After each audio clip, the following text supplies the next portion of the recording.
Hey everybody, it's Aluna Michaels, esoteric astrologer. How are you doing? Let me make sure this is working here. Okay. So a lot to talk to you about. I'm actually making this video a few days late. It's August 5th, Wednesday. I usually try to do it on the 1st or the 2nd at least. But we had Saturn moving forward this weekend of August 1st and 2nd, which was just kind of heavy. And I thought, let me just wait for this energy to kind of move out. A lot of people are feeling a lot of stress. Excuse me, not quite settled here. And I think that this energy of Saturn being just in general a planet of obstacles and feeling stuck. And when Saturn's sitting still, it's like, as you can imagine, the planet of being still and maybe stuck. Sitting still is like, oh my gosh. And then the sign of Scorpio, we've had Saturn in Scorpio for so long. We're about to move out completely in September 19th. Excuse me, September 17th. Saturn's going to finally go into Sagittarius for good, because we had to do it just a little bit from December to June. It was in Sag, and it went back into Scorpio. And the energy of Scorpio so much too is about what we're trying to overcome and release, and the dark parts of ourselves. And so this weekend of having, and just even the whole month of July in some ways, of Saturn slowing down is just like, oh my God, like, am I ever gonna feel like I'm making a difference, or I'm effective, or it's just for people that are and people are probably watching this, are people that want to grow spiritually and be open to spirituality. And it can make you feel like you're extra hard on yourself, because you're already hard enough on yourself. You're already looking at yourself and all that sort of stuff. Now, even though Saturn's still in Scorpio, it's way better to have it be going direct and getting ready to scoot right out of that sign and into Sagittarius, which we'll talk about next month. But it's like, I could feel everybody in general, before not that everyone's problems are solved now, but it was just such a thing of like, are there solutions? What's going to happen? And there's just a lighter energy now that it's going forward. Another thing that's cool is that on August 8th, Mars goes into Leo, and oh, here comes Kitty. And on the 10th, Jupiter is going to go into Virgo. And that's not especially awesome about either one being in either sign, but the idea of Mars being the planet of like, yes, we're going to do it, Mars changing signs, it's a fresh energy. Jupiter, which is really optimistic and about new horizons and new possibilities, where Saturn is like, not many possibilities, or just do this one thing. Jupiter's like, it's all possible. So to have Jupiter move into a new sign, so we might not feel the total effects of the Saturn going forward until the following weekend, when we have those planetary changes, but that's going to help too.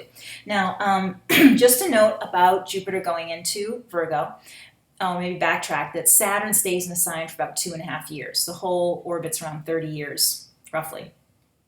20 3/4, I think is what it is. For Jupiter, it's 12 years, so it stays in the sign for a year. So here we are going into Virgo, and Jupiter expands the ideas of what Virgo is. So health things, really being able to take care of yourself, and not picking at yourself type Virgo, but saying, what are the specific things, the little things that make me happy? What are those things, and doing those things, and noticing little things about life that are joyous. That can be part of Jupiter in Virgo. Also, even having a spiritual practice that's real simple, even if it's, cooking food for yourself, or gardening, or, just even a spiritual practice of deep breathing, something so simple, and uncomplicated, but consistency and feeling the joy of that, almost an instantaneous joy, like even if it's taking deep breaths outside and looking at trees or something, or the ocean. I live near an ocean, like that can really be like, like the basis of spiritual is just that simplicity, So that would be a wonderful thing with Jupiter in Virgo. Now, if you have issues with health things or food issues, Jupiter in Virgo can be really great for that. Like, it's fun to eat vegetables, or whatever Jupiter in Virgo thinks, It's like, taking care of myself is fun, And I get a lot of joy out of these things that normally seem, so that can be a help too. Let's see. Another thing with Virgo is Virgo represents little animals, and that can be all pets. You might have a big dog or something, but it could be that's Virgo-ish enough. I mean, because Pisces represents really large animals like whales and elephants and things like that, and of course Sagittarius is horses and stuff. Oh, sorry, my phone's going off. We will shut that off. So anyways, Virgo being the smaller animals can be just playing with pets or being present with animals, meditating with your animals, and feeling that unconditional love from the creatures. That can also be a source of upliftment right now with the Jupiter going into Virgo. And again, it stays in that sign for a whole year, but generally you feel that oomph when it first goes in. And because Saturn sitting still like that in Scorpio can be so alienating for everybody, not just for people that are having it angle them in a specific way in their chart. So the idea of the connectedness of, again, if it's nature or the pets or whatever, the nurturing yourself with healthy food, those kind of things make you feel connected, and you're just striving for that sense of interconnection. Okay, and now with Mars and Leo, Mars has a 2-year orbit, excuse me. Sorry, that was a cell phone. I usually put it in the next room. So Mars has a 2-year orbit, and it stays in a sign for about 2 months. And so it goes into Leo on August 8th and goes out of Leo the end of September there, September 24th. So anyways, with Mars and Leo, there's, in a good way, a sense of focusing on yourself. Like when you feel whole and complete, an energy radiates out. There's like extra energy that just overflows onto others. And so again, this idea of the self-care and just general pleasures, then that empowers your physicality, can give you inspiration with business, with relationships, all sorts of things. And then so that kind of flows right out of that Jupiter in Virgo.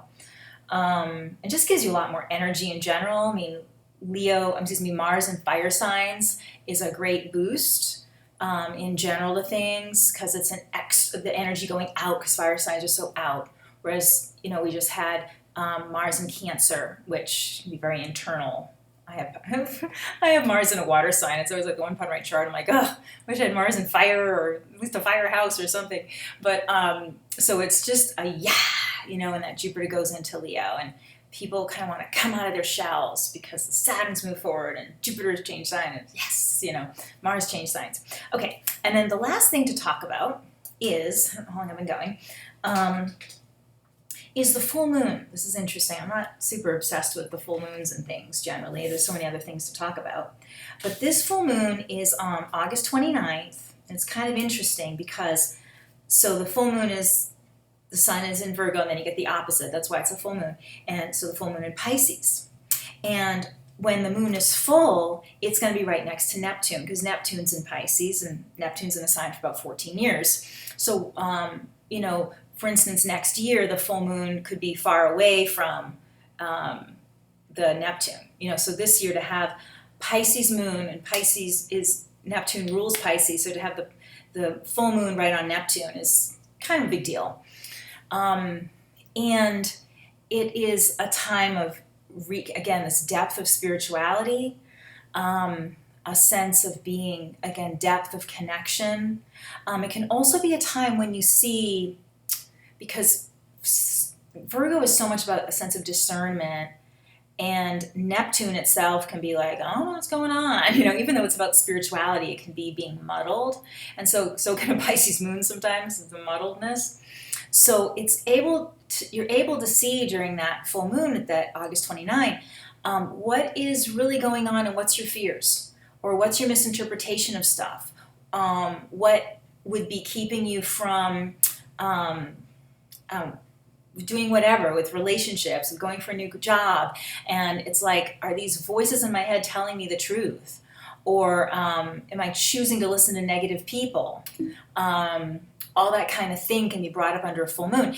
Full moons tend to be kind of extreme because of the opposition as pulls, So it's like, you can get so over the top about something and say, this is an illusion that I'm believing in, and I don't want to believe that anymore. What are the facts? Because Virgo's like, what's really going on here? And I can say no to that sort of paper tiger that's frightening me. And especially that because of full moons being oppositions, they represent relationships. So what kind of things are you believing about this person? Or are you bringing fears from the past into a current relationship? Or I don't want to get into a new relationship because of fears from the past. That kind of stuff can be really challenged under that full moon. So we have all that helping you too. So it's nice that with the Jupiter and Mars change that are very yes, and then you come to that end of the month with the full moon and just like, wait a minute, what is that? Like you have more courage now, you have more optimism to look at these things and say, I'm not going with that anymore. So, okay. So also, if you would like a personal session with me, feel free to visit my website, which is alunamichaels.com, or send me an email through the YouTube or whatnot, however you're watching me.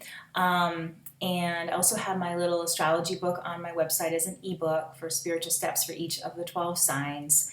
And, and if you'd like your own horoscope, because this is a generalized thing about all the planetary energies, but if you sign up on my website, you can also get my written horoscope, and you can look up your sun sign and rising sign tend to be the best things to do with that, and I send that out every month. So have a great August. Let's all breathe a sigh of relief with the Saturn going direct, and next month even better news about Saturn, and bye-bye for now.